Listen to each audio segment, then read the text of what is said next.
जगते आपण पाहतात नवराष्ट्र डिजिटल या मीरा भाईंदर शहरामध्ये येत्या 23 तारखेला महाराष्ट्राचे मुख्यमंत्री देवेंद्र फडणवीस यांचं आगमन होणार आहे. या आगमनाच्या विरोधामध्ये मीरा भाईंदर शहरातील विरोधी पक्ष यांनी आक्रमक पवित्रा घेतलेला आहे. त्यामध्ये काँग्रेस, राष्ट्रवादी, मनसे किंवा शिवसेना जी उद्धव बाळासाहेब ठाकरे यांची आहे, ही शिवसेना ह्या सर्व पक्षांनी आक्रमक पवित्रा घेतलेला आहे. त्यांनी मुख्यमंत्र्यांच्या नावे पत्रव्यवहार केलेला आहे. नेमका त्यांच्या मागण्या तरी काय आहेत, नेमका त्यांच्या भावना तरी काय आहेत, आपण त्यांच्याकडनं जाणून घेणं. दादा, काँग्रेसच्या मार्फती तुम्ही एक पत्रव्यवहार केलेला आहे, काय नेमकी भावना आहे तुमची?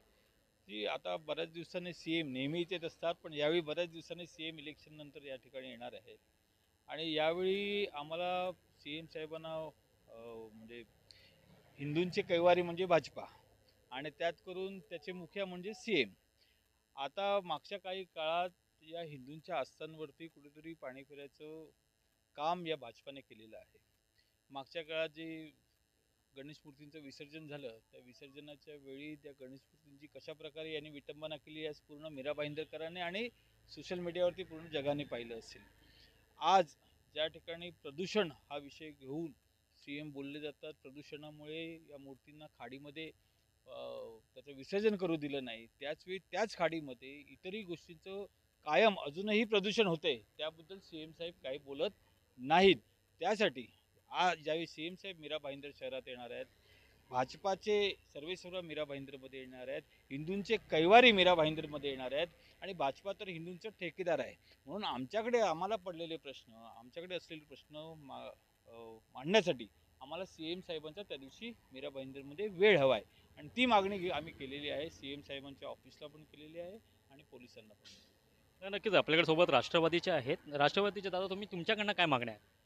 साहेब, शहरामध्ये खड्ड्यांची व्यवस्था, भ्रष्टाचार, हे ॲडमिनिस्ट्रेटर बसलात, जे प्रशासक आहेत ना, त्यांच्या नावावर हे दोन्ही नेते, दोन्ही आमदार त्यांच्या नावावर खूप आपली पोळी भाजून घेत आहेत. हा टोलनाक्याचा प्रश्न आहे, तो टोलनाका शिफ्ट केला जातो. व्यापाऱ्यांच्या माध्यमातून वीरा भाईंदर शहरातील लोकांकडून ती टोल वसुली केल्या जाणार आहे आणि हे करत असताना यांचं, आपले नेते जे आहेत, मंत्री साहेब आहेत, यांचं आणि टोल कंपनीशी बोलणं झालेलं आहे. त्यांचा व्यवहार ठरलेला आहे, त्या व्यवहारामध्ये त्यांचा हिस्सा ठरलेला आहे.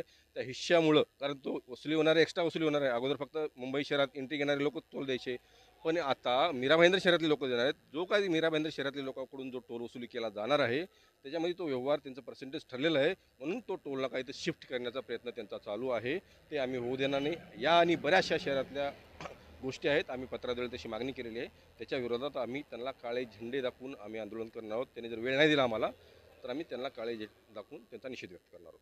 नाही, नक्कीच तुम्ही उद्धव बाळासाहेब ठाकरेच्या गटापासून आहात, हे तुम्ही बघू शकता परिस्थिती. एक आमदार टोल नाका स्थलांतरित करतो, तो दुसरा आमदार त्या टोल नाक्यासाठी बंधनं घालतोय आणि वरून सांगतो ती आमची माणसं नाही, ती गावकरी माणसं आहेत, पण त्याची एक इच्छा आहे की तो स्थलांतर करावा. त्याबद्दल आपण काय सांगाल? तुम्हाला तर सगळं माहिती असेल की विकासाच्या कामासाठी हे सगळं चाललेलं आहे. म्हणजे भारतीय जनता पार्टी म्हणा किंवा शिवसेना, शिंदे गट म्हणा, हेच सांगतात, वारंवार सांगतात की आम्ही विकासाचं काम केलं, पण विकासाचं काम झालं आहे कुठे? हां, रस्त्यांचे खड्ड्यांचे प्रश्न बघा, पाणी पुरवठा बघा, स्वच्छता बघा, मेट्रोचा प्रश्न ऐरणीवरती आहे. एक एक आमदार काय करतात, सुरू करतात आणि दुसरे आमदार बंद करतात आणि सांगतात मला पत्र द्या, त्याच्यानंतर मग मी काम चालू करायला देईल.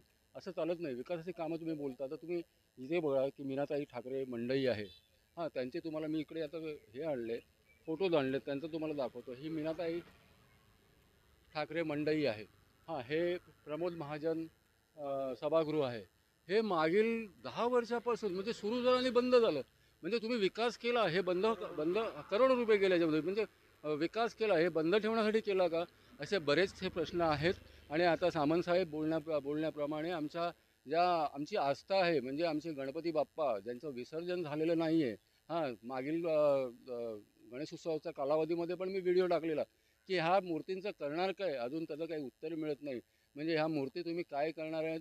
हां, तुम्ही म्हणता की कोर्टाची गाईडलाईन नाही, मग त्या मूर्त्या अजून आहेत कुठे का त्याचा विल्हेवाट लावला? प्रत्येक गोष्टीचं आम्हाला उत्तर पाहिजे आहे आणि त्यासाठी आम्हाला माननीय मुख्यमंत्र्यांची भेट पाहिजे आहे. आणि त्यासाठी आम्ही पत्र दिलेलं आहे उद्धव बाळासाहेब ठाकरे गटाकडनं आणि तिन्ही पक्षाकडनं. त्यामुळे आम्हाला त्यांची भेट जर का घडवून दिली नाही तर आम्ही तीव्र आंदोलन करू. तर तुम्हाला असं वाटतंय की भ्रष्टाचार, विकासाच्या नावाखाली भ्रष्टाचार आणि मीरा भाईंदरची लूट चालली आहे? हां, ऑफकोर्स येस. हे बघा ना, प्रशासन आहे. प्रशासन तर ते त्यांची मनमानी कारभार करत आहेत. आज तुम्ही जाऊन बघा, ठेकेदार सगळे प्रशासन आणि तिकडच्या अधिकाऱ्यांचे आहेत. हां, इकडचेच आमदारांचे ठेकेदार आहेत आणि सर्रास लूट चालू आहे. इकडे तुम्ही जर का बघाल तर ते मान्य आयुक्त साहेब होते ढोले साहेब, त्यांचे ठेकेदार आजही इथे काम करत आहेत. तर हे सगळं बंद झालं पाहिजे. हां, आम्ही तुम्हाला हे सांगतोय की तुम्ही विकास करा, पण त्याचा उपभोग या जनतेला मिळाला पाहिजे. तर फक्त स्वतःलाच उपभोग मिळत असेल तर हे चुकीचं आहे. आणि पुन्हा जाताना मी एवढंच सांगतो की आज माननीय पंतप्रधान नरेंद्रजी मोदींचा जन्मदिवस आहे. आम्ही सर्वांच्या वतीने त्यांना आम्ही शुभेच्छा देतो. नक्कीच आपल्यासोबत मनसेचे पदाधिकारी आहेत. मला दादा तुम्हाला एक प्रश्न विचारायचा आहे. मेट्रोचा जो विषय आता सध्या निघालेला आहे, एक आमदार सांगतो की मला मानधन मिळत नाही म्हणून मी त्यांनी काम थांबवलेलं आहे. त्याबद्दल आपली भूमिका काय? हे काय माहिती आहे, आपसामध्ये भांडण, फक्त मिलीजुली सरकार आहे, बाकी काय नाही. यांचं सगळं ठरलेलं आहे, आराखडा, समजलं की नाही. त्यामुळे मीरा भाईंदरमध्ये प्रलंबित विषय भरपूर आहेत. स्थानिक जनता त्रस्त आहे. पाण्याचा विषय असू दे, टोल नाक्याचा विषय असू दे, RMC प्लांटचा विषय असू दे, या ठिकाणी बेकायदेशीर लॉज, बेकायदेशीर बांधकामं, बेकायदेशीर बिल्डिंग या असे फार मोठ्या प्रमाणामध्ये. आणि हे लोक एका बाजूला क्लस्टरची डेव्हलपमेंटचं बोलत आहेत. दोघं आमदार विकासक आहेत. त्यांचा नजरा त्या ह्याच्यावर आहे, डेव्हलपमेंटवर. लक्षात, त्यांच्या नावाने रिडेव्हलपमेंटवर त्यांची नजर आहे. दुसऱ्याच्या नावाने सगळी कामं घ्यायचं जे चाललं आहे ना षडयंत्र, हे लोकांना आता कळलं आहे, लक्षात घ्या. त्यामुळे लोकांना मी सतर्क करतो की ह्याच्यामध्ये सावध राहा.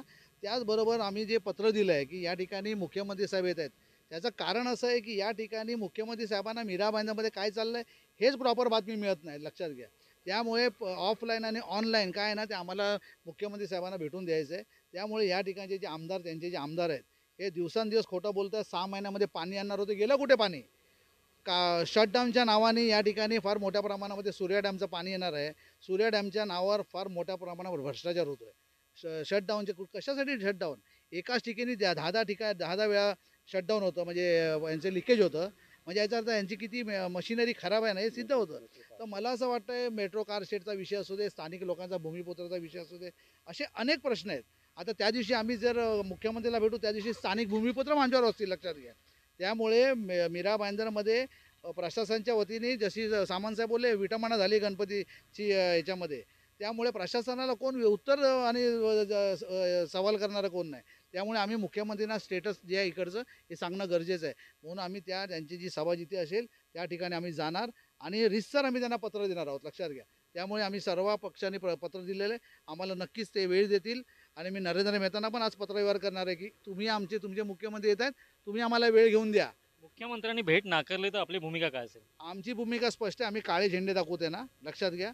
पण आमची भूमिका स्पष्ट आहे. आम्ही नागरिकांबरोबर उभे आहोत. आणि हे जे आहे चाललं आहे, हे लोकांची जी 2 आमदारांचं सत्तेमध्ये आहेत, लक्षात घ्या. आम्ही त्यांचे काही चांगले कामं केले त्याची प्रशंसा पण करू, लक्षात घ्या. पण जिथे जनतेची पिळवणूक होते त्या ठिकाणी आम्हाला बोललं पाहिजे. विरोधी पक्ष म्हणून आम्हाला बोललं पाहिजे. म्हणून आमचं कर्तव्य आम्ही पार पडतोय. त्यामुळे मला पुरा विश्वास आहे की नक्कीच आम्हाला CM साहेब भेटतील आणि आमचं मनोगत, जे नागरिकांचं मनोगत आहे, ते ऐकून घेतील, ही आम्हाला पुरा आशा आहे. तर नक्कीच ही होती विरोधी पक्षांची भूमिका. मीरा भाईंदरमध्ये प्रशासकीय राजवट आहे, परंतु मीरा भाईंदर शहराचा सर्वात मोठा प्रश्न पडलेला आहे की लोकशाही जिवंत आहे की नाही. इथे दोन्ही आमदार सांगतात आम्ही एवढा विकास केला, पण नेमका विकास कोणाचा झाला ही मीरा भाईंदरची जनता सुज्ञान आहे, हे त्यांना ही गोष्ट समजते. आता त्यांनी सरळ विरोधकांनी, विरोधी पक्षांनी एक आक्रमक भूमिका घेतलेली आहे. जर मुख्यमंत्र्यांनी भेट टाळली तर आम्ही त्यांना काळे झेंडे दाखवू. आता नेमकी 23 तारखेला भूमिका काय असणार आहे, मुख्यमंत्री भेट देणार की नाही, की विरोधी पक्ष हे अजूनही आक्रमक होणार, हा येणारा काळच सांगेल. अधिक बातमीसाठी आपण पाहत राहा नवराष्ट्र डिजिटल.